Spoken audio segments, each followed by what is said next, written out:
Today we will see the anatomy of flowering plants. So what is anatomy? Anatomy means the study of internal structures of the plant. So what are the internal structures of the plant? Root, stem and leaves. So for every living beings, they are made up of cells. So cells are the basic thing for an organism to live. So a group of cells forms tissues. And these tissues groups to form organs or parts of the plant. So these are the organs of the plant. So before seeing root, stem and leaves, we have to understand tissues. So if we understand tissues means we can easily understand the internal structures of the root, stem and leaves. So now we will see about the plant tissues.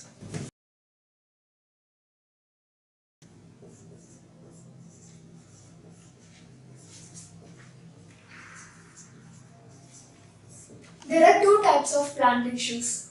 One is meristematic.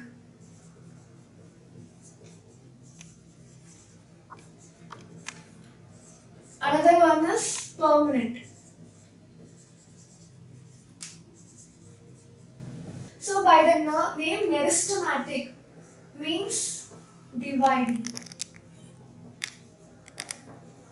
So these tissues are capable of dividing. So the cells in meristematic tissues divides actively. In permanent, so the name itself indicates these tissues are permanent and there will be no cell division.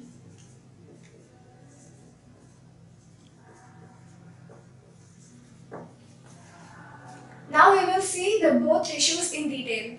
Now we will see about the meristematic tissues.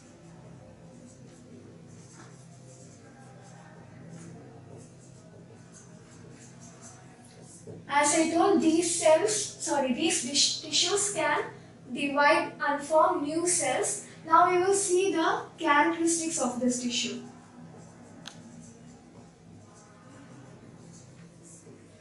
So the cells in these tissues are smaller because consider this as a tissue. If this tissue consists of cells that are large in size means more number of cells can't be accompanied into the tissue. So consider this is tissue and the cells are small. So large number of cells can be accompanied by this tissue. So more number of cell division can occur.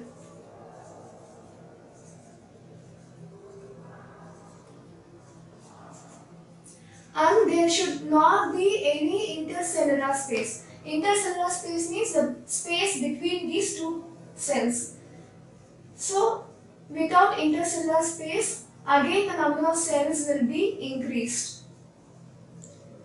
So this also increases the number of cell division. So no intercellular space.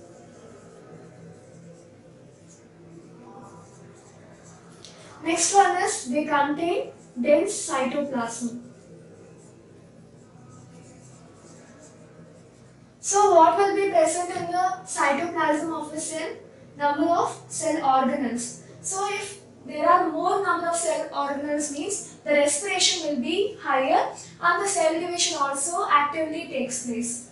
Next one is no vacuole. So what is the purpose of vacuole? It helps in the storage of food. Actually the work of meristematic tissue is cell division, so there is no need to store food. So no vacuole. Thin cell walls. If the cell wall is thicker means it is difficult to break and divide. So they have thin cell walls, thereby you can easily break and form new cells. Now we will see the types of meristematic tissues. There are two types.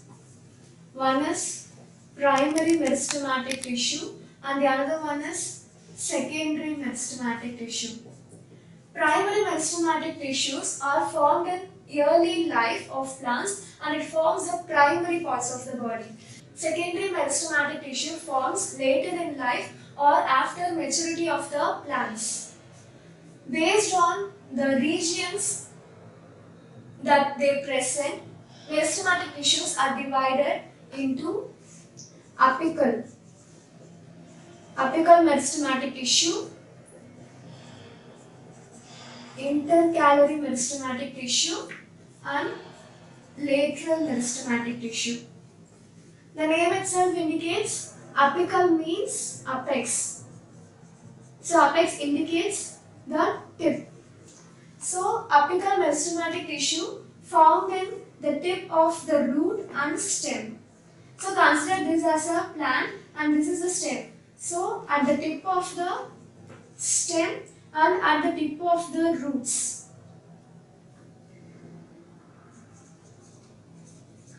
Apical meristematic tissue will be present. If it is present in the tip of the root means it is called root apical meristem. And it present at the tip of the stem means it is called shoot apical meristem. So shoot apical meristem helps in increasing the length of the stem and root apical meristem helps in the increase in length of the root by cell division. Next one is intercalary meristematic tissue. Intercalary meristematic tissue found in between the leaves. So the space between these two leaves is called as internodes. So it helps in increase in the length of these internodes. Next one is lateral meristematic tissue. Lateral meristematic tissue helps in increasing the girth of the plant. For example, consider this as a plant and it helps to grow as a tree. So here the girth is increased. Lateral meristematic tissue is also called as cambium. And it consists of two things. One is vascular cambium and another one is cork cambium. So in this tree, just I am taking the cross section of this tree. So it will be look like this. So the outer portion of the tree is cork cambium. And the inner portion is vascular cambium. So this portion contains the xylem and phloem. Now we will see the permanent tissue.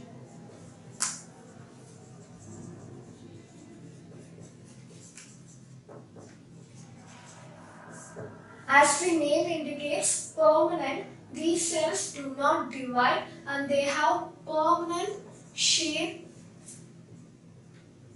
size and function. These permanent tissues have specific functions. Now we will see how these permanent tissues are formed. So we will know about the meristematic tissue. So consider this as the meristematic tissue cells. When these cells divide, they will form new cells. So they will form new cells. So some of these cells will be meristematic, that means they can divide.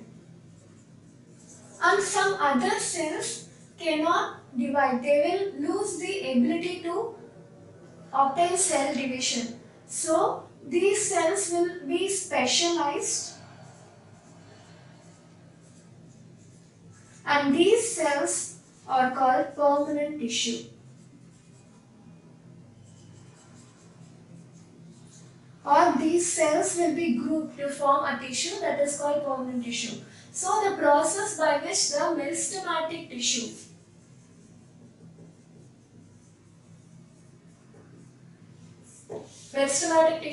become the permanent tissue is called as differentiation.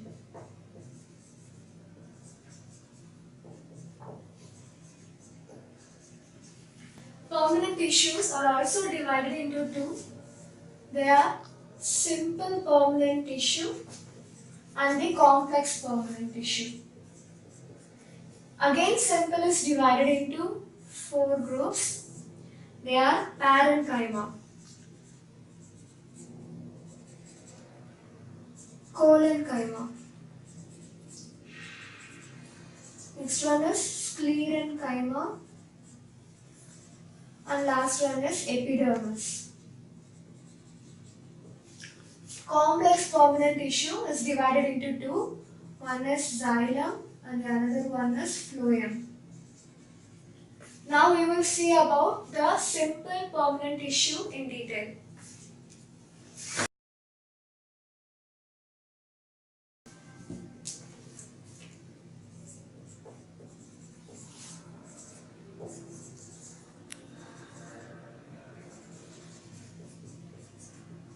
As the name indicates, simple means the tissues consist of similar types of cells. Now we will see the types of simple permanent tissue. First one is parenchyma.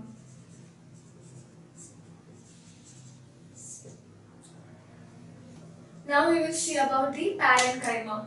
Parenchyma tissue are basic packing tissue. That means it helps in filling the gap. Then parenchymatous tissue cells consist of thin cell wall. And there will be intercellular spaces will be present.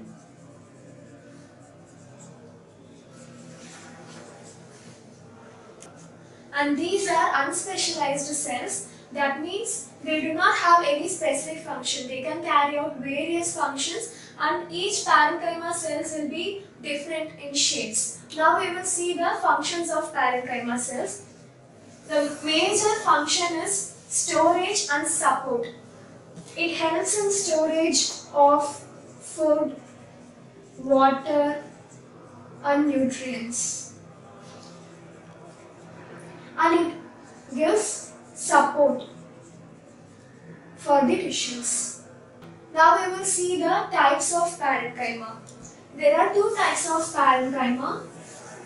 One is chlorenchyma.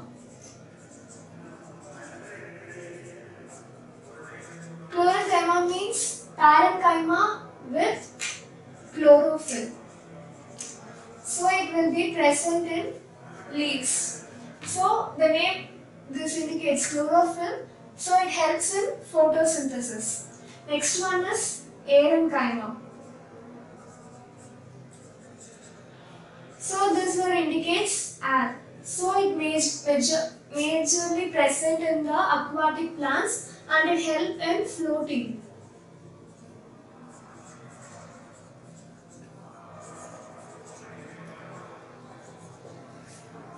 Now we will see about the next type, collenchyma. So these tissues are responsible for flexibility in plants. These tissues are present just beneath the leaf stalk. So consider this as the plant and this is the leaf. So it present in the leaf stalk, thereby it will prevent the breaking of the leaves, and it also present at the stem tip and the leaf.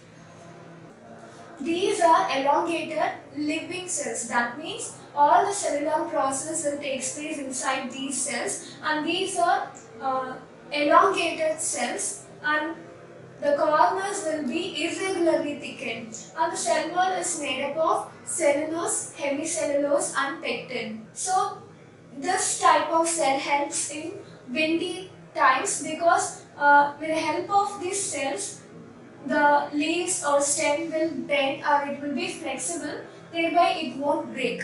Now we will see the next type, sclerenchyma. So this type of tissue is responsible for stiffness in the plants, and there will be no intercellular spaces and the cell wall will be thick and something like pits or pores will be present in the cell wall. Their function is to transmit or exchange materials like water, food, etc. And sclerenchyma are narrow, elongated and dead cells. Now we will see the types of sclerenchyma. There are two forms of sclerenchyma based on their shape. One is sclerites, another one is fibers. Sclerites will be spherical or cylindrical in shape. It consists of a small lumen and a big cell wall. So this one is the lumen and this one is cell wall. That is thick cell wall because it helps in stiffness. So the cell wall should be thick and it consists of numerous pits in the cell wall. Next one is the fibers. Fibers will be narrow needle-shaped cells. It will be like this and the ends will be pointed. Here, this is the lumen. And these gaps are the pits. And this is the cell wall. So sclerites will be present in fruits and seeds. Fibers will be present in the vascular bundle of the plants like xylem and phloem. And it also present in seeds and nuts. Example, coconut or walnut, the outer covering will be stiff and hard. And it also present in leaf veins. So consider this as the leaf and consists of many veins. So because of this veins only, this leaf is stiff and it is strong. Now we will see the complex permanent tissue.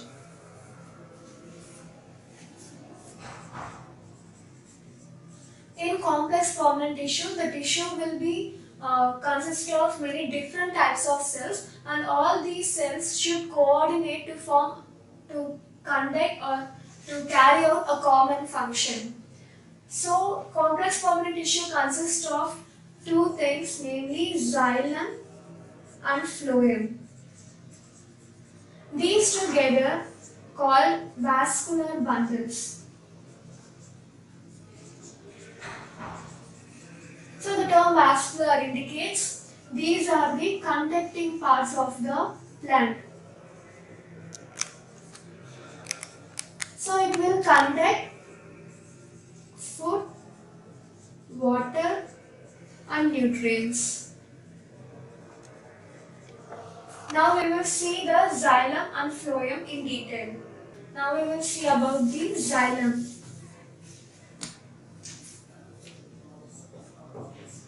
These are dead cells and it helps in the conduction of water from root to stem. Actually, consider this as a plant with root. So the water will be absorbed from the root and it will carry out to the stem and leaves. So xylem carries out function in vertical direction or upward direction.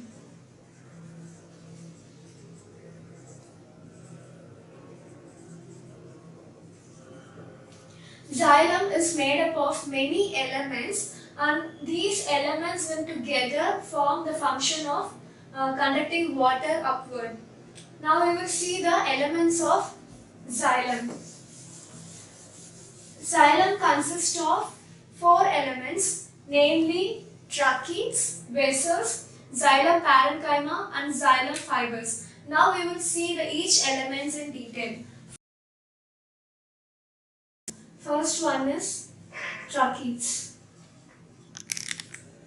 These are tubular structure. As you can see in this image, tracheids are tubular structure and it helps in the conduction of water and minerals in the vertical direction, and tracheids are dead cells without protoplasm. They do not have cytoplasm.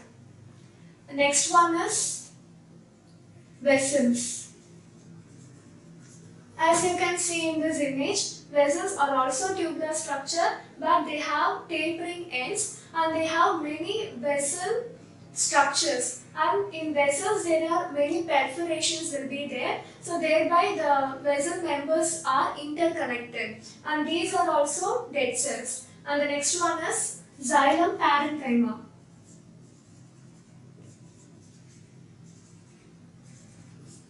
As the name indicates, parenchyma, it stores food and it conducts the water and minerals in the sideways. As it told in tracheids, it conducts in the vertical direction, and in xylem parenchyma, it conducts in sideways, and it is a living tissue. And the next one is xylem fibers.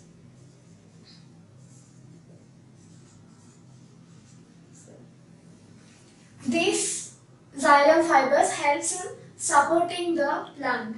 So together all these four elements helps in conduction of water, nutrients, and it provides support for the plant. Now we will see about the two things in xylem. One is protoxylem and the another one is metaxylem. Protoxylem are yearly formed primary xylem and the metaxylem are later formed primary xylem. Protoxylem consists of smaller lumen and metaxylem consists of bigger lumen. So the protoxylem will be small. So the lumen means the gap inside this cells. So the smaller lumen are protoxylem and the metaxylem consists of larger lumens. So the proto and metaxylem can be arranged in two different ways. One is end-arch and the another one is X-arch. End-arch. The name itself indicates end-arch means inside. So in end-arch, the protoxylem will be inside and it is covered by the metaxylem outside. In X-arch, the name itself again indicates X-arch means outside. So here the protoxylem will be at outside.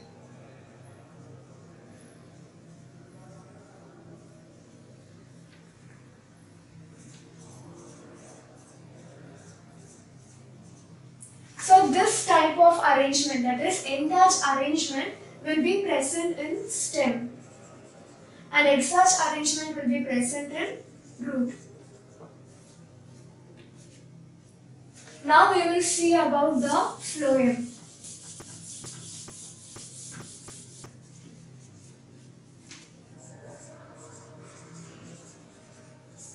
As I told, xylem helps in conduction of water and minerals. Phloem helps in conduction of food. So the food will be formed in leaves by photosynthesis. So it should transport the food to stem and also to the root. So it should conduct food both upward and the downward.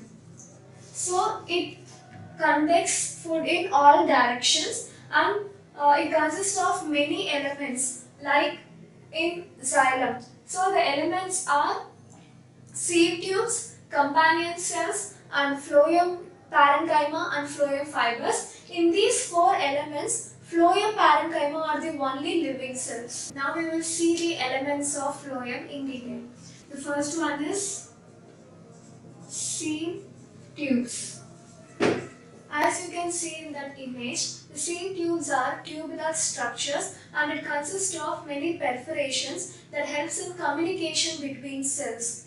And seed tubes consist of elements like large vacuoles. So this helps in storage of food, and seed tubes do not contain any nucleus because its function is only to conduct food. There is no need for cell division, so there is no nucleus, and consists of peripheral cytoplasm. In that image, the end walls of the seed tubes are perforated, and that part is called as seed plates. The next one is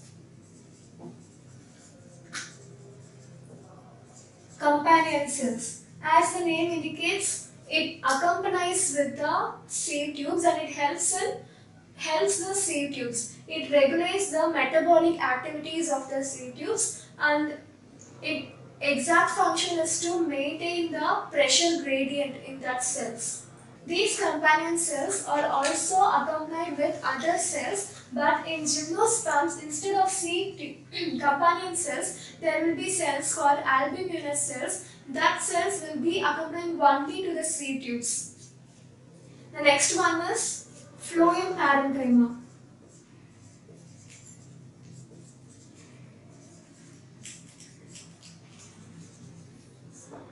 So this phloem parenchyma also helps the seed tubes. It stores food in the form of starch.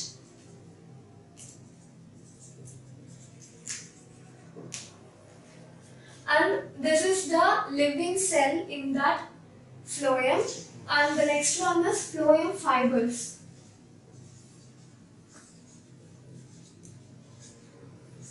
Phloem fibers consist of thick cell wall.